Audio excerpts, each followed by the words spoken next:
Good morning. सो आज है Sunday and आज की राइड थोड़ी लेट हो गई है बिकॉज इट वाज रेनिंग। सो पहले बाइक को थोड़ा वार्म अप करते हैं।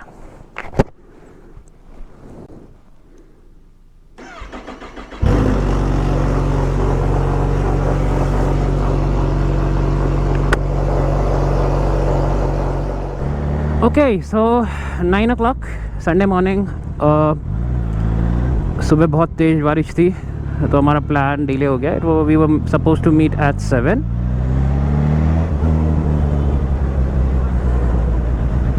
आई need to fuel up also. एक मिनट रेंज देख लेते हैं। 131 की रेंज दिखा रहा है मीडियम पावर पे। सो बेसिकली मीडियम पावर आपने मेरी पहले वीडियो देखी होगी।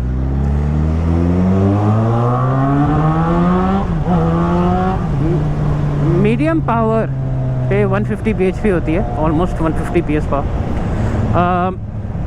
अगर मैं इसको लो कर दूंगा तो होपफुली जो टोटल रेंज है वो बढ़ जाएगी, बिकॉज देन जो टोटल पावर है वो 100 bhp हो जाती है। एंड अगर फुल पावर करता हूँ तो ऑफकोर्स जो है अभी 122 रेंज दिखा रहा है ये ऑलमोस्ट 80-90 हो जाएगी। That is 200 PS। So guys, after a long time video log हो रहा है। एक्चुअली हुआ क्या था, पहले मेरे पास GoPro 3 Plus ब्लैक एडिशन था एंड उसके साथ जो उसका माइक होता है वो डायरेक्टली लग जाता है, माइक अडाप्टर होता है। जो इसका है अडाप्टर वो डिफरेंट होता है। This is GoPro 8 which I bought in December from Thailand. तो अब प्रॉब्लम क्या हुई, जो नॉर्मल मैं इसको बाहर रखता था तो ऑफकोर्स विंड नॉइज़ बहुत होती थी और उसके चलते माइक अडाप्टर इसका बहुत महंगा था। ऑलमोस्ट उस टाइम जब मैंने पूछा था 6000 का था। तो पहले तो मैंने नॉर्मल वीडियोस बनाई है विद म्यूज़िक। फाइनली इस बार 15 अगस्त की सेल पे मैंने इसका माइक अडाप्टर अमेज़ॉन से परचेज़ किया है। वो माइक अडाप्टर एक्चुअली 5, 6 एंड 7 के लिए। तो 8 का एक डाउट था कि चलेगा नहीं चलेगा, बट बाय गॉड्स ग्रेस चल गया, क्योंकि 7 और 8 का ऑलमोस्ट सेम है। सो फाइनली कोशिश है वीलॉग की। अब देखते हैं इसकी वॉइस क्वालिटी कैसी आती है। अभी मेरे पास 2 माइक पड़े हैं। लेट्स सी गाइस, कमेंट करना वॉइस क्वालिटी, बिकॉज अभी जो मैं माइक यूज़ कर रहा हूँ ये स्टीरियो माइक है, लेफ़्ट एंड राइट वाला है। अभी पूरा सेटअप नहीं करा है मैंने। और एक और मेरे पास माइक पड़ा है, वो अभी मैंने लगा कर नहीं देखा है। वो बेसिकली वो मेरे इंटरकॉम के साथ आया था। चक्राता रोड की हालत अभी बहुत बुरी है बिकॉज ये स्मार्ट सिटी के चक्कर में बहुत सारे पॉट होल्स बने हैं। ऑल्दो ये फिल कर दिए इन्होंने, बट स्टिल 2 व्हीलर के लिए बड़ी दिक्कत हो जाती है। बारिश का मौसम है, बजरी है रास्ते में। तो प्लान सुबह का था सी ग्रीन जाने का, हाथी पाँव। पहला प्लान बना था सुआखोली जाने का, बिकॉज बारिश का मौसम है। तो प्लान चेंज हुआ सी ग्रीन कैफ़े हाथी पाँव। अब आधे लोग निकल चुके हैं जो सुबह अराउंड 8-8:30 निकल गए। अभी मैं पारितोष ही वेट करूँगा। पारितोष आएंगे, विनय भाई आएंगे, तो हम लोग अलग जा रहे हैं। Will catch those guys up there.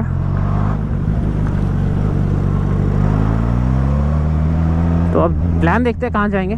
4 दुकान जाना है कि हाथी पाँव जाना है। मौसम होपफुली खुल चुका है, सूखा है यहाँ पे। तो मेरे को लगता है बारिश यहाँ पे अभी सुबह 7 बजे से लगभग नहीं हुई है। पहले फ्यूल अप कर लेते हैं।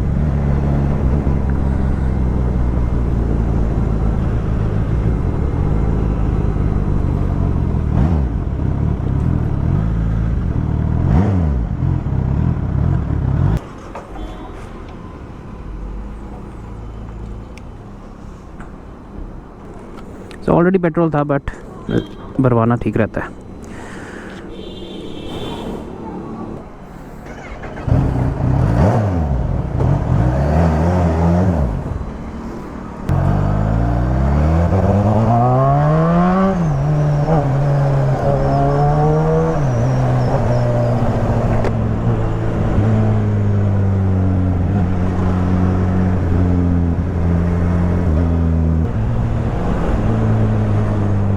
मौसम तो मस्त है,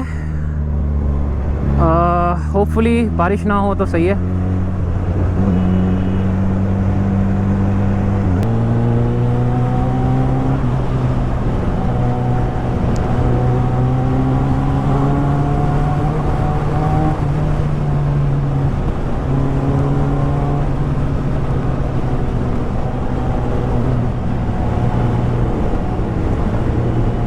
सुपर बाइक के पीछे चलना भी कई बार प्रॉब्लम क्रिएट करता है। एक्चुअली अभी जस्ट अभी एक पत्थर उड़ कर आया मेरे मुंह पे, सो वाइजर ने प्रोटेक्ट कर लिया। इनफैक्ट लास्ट टाइम मैं डुकाटी V4 के पीछे था एंड इतने पत्थर उड़ कर आया कि ये मेरा पूरा यहाँ पे स्क्रैच हो गया है।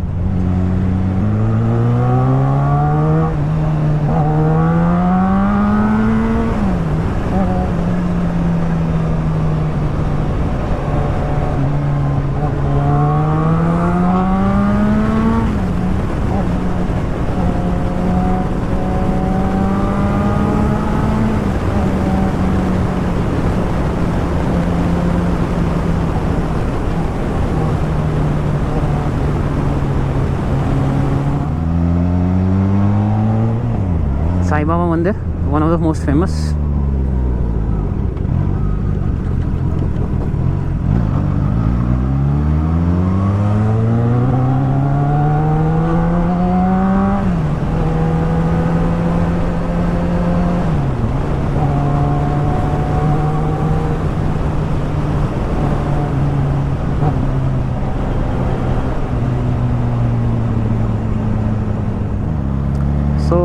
We are on the way to हाथी पाँव। रोड अभी भी स्लिपरी है, बारिश हुई है लेकिन सूखा नहीं है,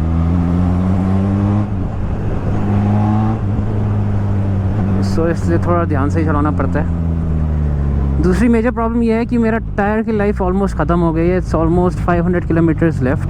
आगे वाला स्टिल थोड़ा बचा है, बट पीछे वाला जो है ऑलमोस्ट उसकी थ्रेड्स दिखने लग गई है, थोड़ा सा ही बचा है बस। सो अब इशू ये है कि इंटरनेशनल मार्केट से जो टायर्स आते हैं, इंपोर्ट होते हैं, उस पर कुछ इश्यूज आ रखे हैं कोई रूल्स रेगुलेशन में, तो अभी जो स्टॉक है वो मिल नहीं रहा है। सो टायर्स की अगर बात करें तो ऑफकोर्स इसका फ्रंट का सेक्शन 120 है, रेयर सेक्शन इज़ 190 एंड ये जो टायर है ये बेसिकली ऑफ कोर्स इंडिया में नहीं बनते, इंपोर्ट होते हैं। तो मेरे पास कुछ ऑप्शंस जो थे वो थे डायब्लो रॉसो 3। एक मिनट,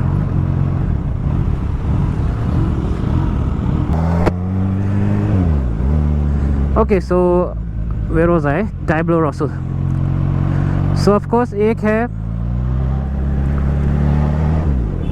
डायब्लो रॉसो जो पिरेली की तरफ से। अब वो सुपर स्टिकी टायर है, it's basically meant for race track.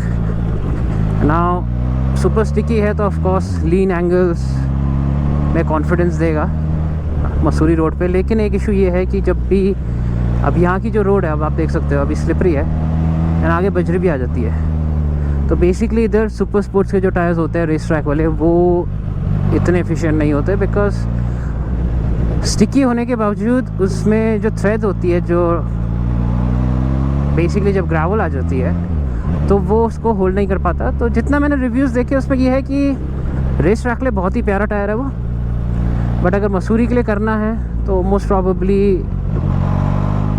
3-4 लोगों से बात हुई तो और रिव्यूज़ भी पढ़े तो ऑफ कोर्स वो ठीक नहीं है उस हिसाब से। तो उसके बाद मेट्सलर की तरफ से बहुत ही प्यारे टायर्स आते हैं। इनके 3 कैटेगरी है, M5, M7 और M9। M5 थोड़ा पुराना है, थोड़ा लगभग 9-10 ईयर्स हो गए उसको, 9 से 10 साल। सो उसके बाद है M7 और M9 top of the line है। और M9 की कॉस्ट जो अभी इंडियन मार्केट में ऑलमोस्ट 39-40 के अराउंड पड़ता है वो। तो अभी जो मेरे को मिल रहा था, मुझे M7 मिल रहा था पीछे का सिर्फ, M5 भी मिल रहा था, M9 भी मिल रहा था। तो M5 जो है वो अभी available at almost price tag of 25,000। So M5 is available at the price tag of 25,000। And उसके बाद आता है M7। उसकी कॉस्ट मुझे ऐसा सच नहीं पता है, बिकॉज जो M7 मिल रहा था वो सिर्फ मुझे रेयर वाला मिल रहा था।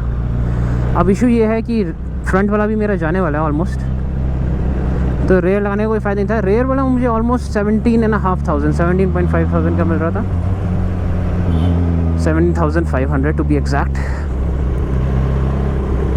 और अभी जो टायर्स है मैंने दिल्ली से मंगाए हैं वो M5 है। सो फ़िलहाल 500 किलोमीटर्स की अभी लाइफ है, उसके बाद देखेंगे क्या होगा। Okay, so this is the patch. अभी रिसेंटली लैंडस्लाइड हुई थी, मसूरी की पूरी रोड गिर गई थी, तो ये वो पैच है, अभी कंस्ट्रक्शन हो रहा है इसका। बहुत बुरी हालत है, रिस्की है, लेकिन अभी भी हैवी व्हीकल्स यहाँ से जा रही है।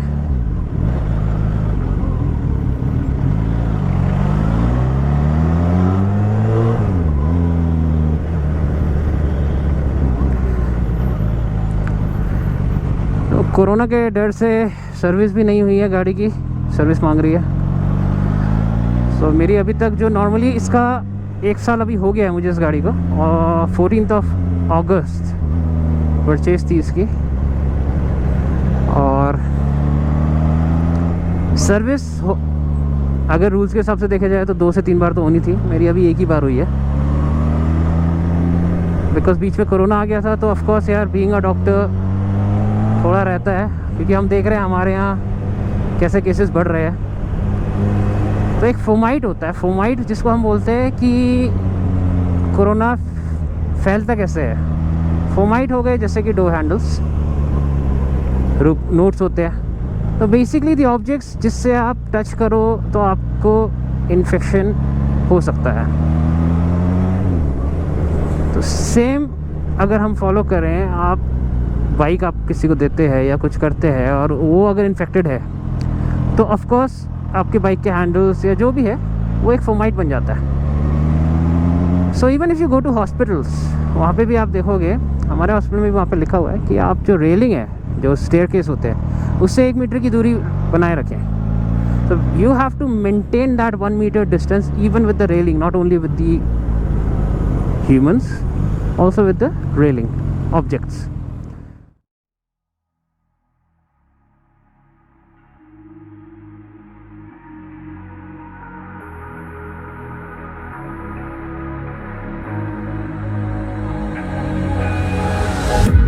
Can you feel it wrapped around your soul?